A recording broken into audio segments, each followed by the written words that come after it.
જ્યારે આમ સફળતાની એક ટોચ સુધી પહોંચી જાવી પછી કેવું થાય? કારણ કે કેટુની જ્યારે મેં શરૂઆત કરી ને ત્યારે મારા ખિસ્સામાં 800 રૂપિયા હતા. કે યુવાનો છે એ સૌથી મોટો સમય ક્યાં બગાડે? સૌથી વધારે સમય કે 2035 સુધીમાં હું એને આઈપીઓ લોન્ચ કરી દઈશ. આજે લોકોને છે ને કે મારા ફાધર આ કામ કરતા હતા ને એવું કહેવામાંય શરમ આવે છે. અને પછી જ્યારે મેં રિસર્ચ કર્યું ત્યારે મને એ જાણવા મળ્યું ઉમેશભાઈ કે પાર્લરની અંદર જેટલી લૂંટફાટ છે ને એટલી લૂંટફાટ ક્યાંય નથી. ઉમેશભાઈ, આ રાજ ખોલું છું આજે તમારી સામે. 100 માણસમાંથી 90 માણસને ધાધર ખરજવું 84 છે.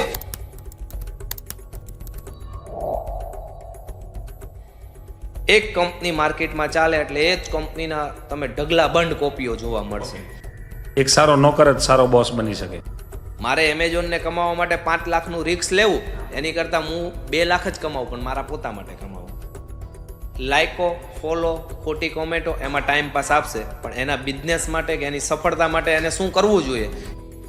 આપણી બાજુમાં બેઠા એ મર્યો પણ શું છે? તું મરી ગયો એટલે કઈ ગેમ એની અંદર ઓલે ગન આવે છે, આ ગન લેવા માટે આટલા પૈસા ભરો, આ ગન લેવા માટે આટલા ભરો, અને એની એમાઉન્ટ જે છે ને, અને જો તમે બિઝનેસ કરશો 2 પૈસા કમાશો તો જ તમારી સફળતા છે. નકર આજે પણ તમારી સફળતા નથી, કાલે પણ તમારી સફળતા નથી. અને બીજી વાત કે જો તમારી પાસે પૈસા નથી ને તો તમારી વેલ્યુ પણ નથી.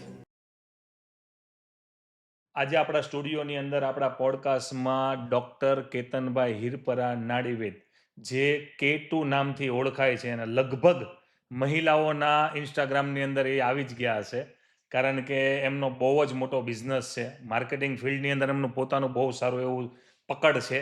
અને પોડકાસ્ટની અંદર આજે આવ્યા ને ત્યારે મને ખબર પડી કે આટલો મોટો બિઝનેસ પણ હોઈ શકે ખરા, અને એ પણ સુરતથી ઓલ ઓવર વર્લ્ડની અંદર ફેલાયેલા છે. એટલે એમની પાસેથી આપણે ઘણું બધું જાણવાનું છે અને ઘણું બધું શીખવાનું પણ છે. કોઈને નવો બિઝનેસ સ્ટાર્ટ કરવો છે, કોઈ બિઝનેસ ચલાવી રહ્યા છે, તો એમની જે સફળતા છે ને એ તમે એકવાર સાંભળશો ને તો અચરજ પામી જશો, કારણ કે તમને એમ થઈ જશે કે આવું પણ બની શકે ખરા, અને આ દુનિયામાં.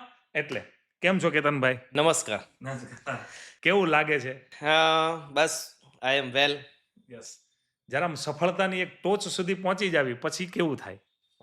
પછી એવું લાગે કે જે જૂના દિવસો હોય ને, એટલે કોઈની સામે આપણે રડી ન શકતા હોય પણ એકાંતમાં તો પાછા રડવાના સમય આવે. ઓલા બધા ખુશીના પેલા બધાની સામે રડતા હોઈએ, પછી જ્યારે એકાંતા થાય ને કે પાલા આપણી સાથે આવું થઈ ગયું છે એમ કરીને ખુશીથી રડાતું હોય છે. પછી જ્યારે સફળ ન હોવીને ખાવાનું તે ગોતવું પડતું હોય ને કપડાં તે દિવાળીએ લોકો 5-5 જોડી કપડાં લેતા હોય ને આપણે જૂના કપડાઓમાં દિવાળી મનાવવાની થતી હોય, તે દિવસે કેવું થાય? ખરેખર દિલ બહુ હર્ટ થાય. આજે જે વાત કરી ને એવી એક હું મારી કહાની એક શેર કરું કે ભાગળ ઉપર સૈયદપુરા માર્કેટ છે. આ સૈયદપુરા માર્કેટની બહાર હોલ છે અને હોલની પાસે હું પથારો કરીને નેલ પોલિશ વેચું. 10-10 રૂપિયા, 10-10 રોડ ઉપર. સવારે 7 વાગે હું ત્યાં ગયો તો, બપોરે 1 વાગ્યા સુધી મેં નેલ પોલિશ વેચી, ફક્ત 2 પીસ વેચાણા. 10 ને 10 20 રૂપિયા. 20 રૂપિયા. હવે ઘર મારું રહેવાનું છે બોમ્બે માર્કેટ, એટલે બોમ્બે માર્કેટથી સૈયદપુરા જો જઈએ તો 20 થી 50 રૂપિયાનું પેટ્રોલ બળે. ત્યારે ભલે 60 રૂપિયા 70 રૂપિયા લીટર હતું પણ બળવાનું તો છે જ. એ પેક કર્યા પછી પાણી પીવાનું મન થયું તો ખીચું ચેક કર્યું તો પાણી પીવાનું પાઉચ 1 રૂપિયાનું આવતું, તે આપણા ખિસ્સામાં નહોતું. આ રિયલ અને વીતી ગયેલો સમય આવું કહી શકાય. ત્યારે જ્યારે કાંઈ ન હોય આપણી પાસે, ત્યારે આમ અંદરથી શું એવું આગ લાગે કે એકવાર તો દુનિયાને કરી બતાવવું છે, એકવાર તો કંઈક કરવું જ છે એમ? કારણ કે તમે જે સમયની વાત કરો છો ને એ લગભગ આ દુનિયાની અંદર એમાંથી ઇતિહાસ રચવાવાળા વ્યક્તિઓ હોય ને એ આ હોય. એટલે જ્યારે ઇતિહાસ રચાતો હોય ને સક્સેસને સફળ થઈ જાવી તો કેવું લાગે એમ? લાગે સારું, પણ હું આવું માનું છું ઉમેશભાઈ, ખરેખર આવું જ્યારે હોય ને તો પારકા કરતા પોતાના મેણા વધારે હોય. એટલે ન સફળ થવું હોય ને તોય સફળ થવું પડે ને પડે.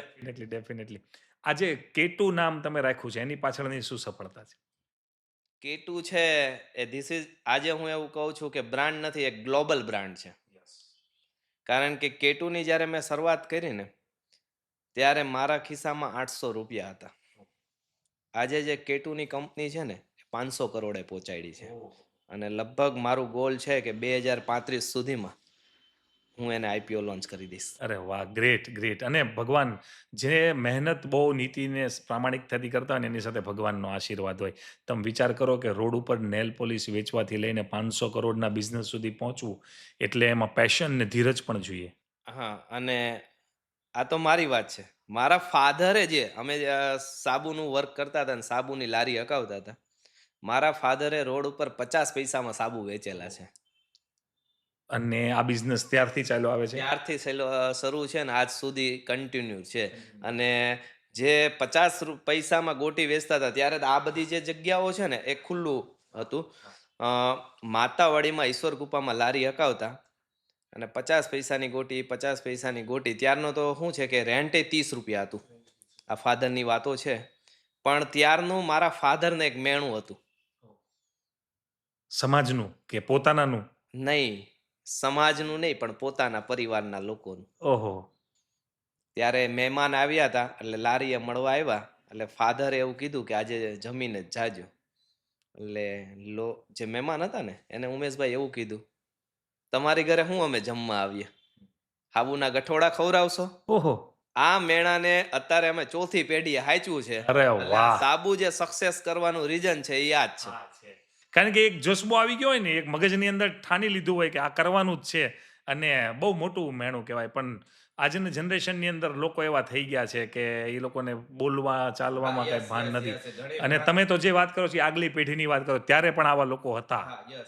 અને તમે નહીં માનો, એ જે મારા મમ્મીને હર્ટ થયું હતું એ વાતો અત્યાર સુધી છે. અને અમારી સાબુની જે બ્રાન્ડ છે ને એનું નામ મોમ ટચ એટલે છે હા. કે એ મેણું છે માનો ને યાદ. સ્પર્શ. હા, Yes. એ મેણાને યાદ રાખ્યું છે કે માને આ વખતે આ તકલીફ પડી હતી ને તકલીફ પડી. મારી વાઈફે જ્યારે એને મોમ ટચ એક બ્રાન્ડ કરી અને એક મોટું સ્વરૂપ આપી દીધું. ના, ગ્રેટ. આપણા ફાધરથી, જે તમારા ફાધર તમે કહો છો એ પ્રમાણે ઘણો સંઘર્ષ કર્યો હશે, કારણ કે એ રીતે વેચવું પણ બહુ ટફ છે. તો એનાથી શું પ્રેરણા મળી તમને?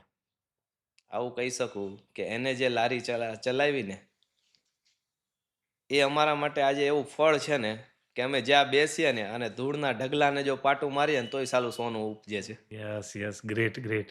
કારણ કે સંસ્કાર. યસ, ફાધરનું આજનું પણ એક કેવું છે ઉમેશભાઈ, એ આટલું જ છે કે કોઈ પણ પ્રોડક્ટ બનાવો, એ પ્રોડક્ટ જો કોઈ પણ વ્યક્તિ વાપરી શકે એવું હોય તો એને સક્સેસ કરો. અને એમાંથી તમને ક્યારેય પણ એવું લાગે ને કે આ પ્રોડક્ટ સક્સેસ નથી તો એને ફેંકી દો. કારણ કે જે પ્રોડક્ટથી નુકસાન તમે બીજા માટે કરશો ને એ પહેલું નુકસાન તમારા ઘરમાં આવશે.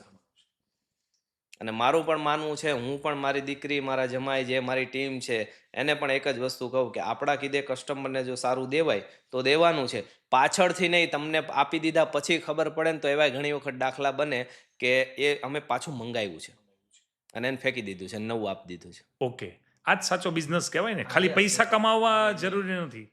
પૈસા કમાવા જરૂર નથી, સાથે સાથે તમારી જે સ્ટાન્ડર્ડતા છે એ હોવી જોઈએ. જાળવી રાખવી પડે છે. જો સ્ટાન્ડર્ડતા નથી તો પછી તો કોઈ મતલબ જ નથી બિઝનેસની. અને હું આવું માનું છું કે લારી ચલાવીને ફાધરે અમને મોટા કર્યા અને અમે રોડ ઉપર નેલ પોલિશ વેચીને આજે 8 કંપની સુધી પહોંચ્યા. એની મેન સફળતા આ છે. યસ યસ, મેં જોયું તમારો પોર્ટફોલિયો જોયો કે 8 કંપનીઓ તમે ચલાવી રહ્યા છો, અને હમણાં ટૂંક સમયમાં તમે કીધું એમ કે 9મી કંપની લોન્ચ કરવાના હવે છો. હું હમણાં જાન્યુઆરીમાં 15 તારીખે 9મી કંપની લોન્ચ કરું છું. અને એ પણ મેં પબ્લિકની નજરથી જોયા પછી મને એવું થયું કે આ કંપનીની ખરેખર પબ્લિકને જરૂર છે. અને ઘણું બધું મેં એક છે ને, તમારી એડ બહુ વાયરલ થઈ હતી, એ પણ મેં જોઈ હતી કે ₹1 હેર કટિંગ. Yes, yes. એની પાછળનું શું વાક્ય છે?